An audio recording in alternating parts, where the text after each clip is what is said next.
How to sell a bet slip in 1xBet. First of all, open the 1xBet app and log into your account. Once logged in, go to the bet slip section where you can see all your active bet slips. Next, find the bet slip you want to sell before the event finishes. Tap on that bet slip to open its details. Here you will see the option to sell the bet slip if the option is available for your bet. After tapping the sell option, the app will show you the current buyout amount offered by 1xBet. This amount depends on the progress of the matches and your chances of winning. If you agree with the amount, confirm the sale by tapping the sell button.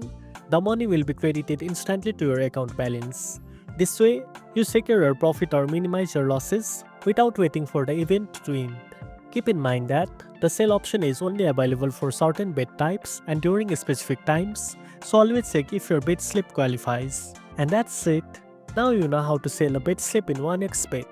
If you found this video helpful, don't forget to like, share and subscribe for more tech tips. Thanks for watching and I'll see you in the next one.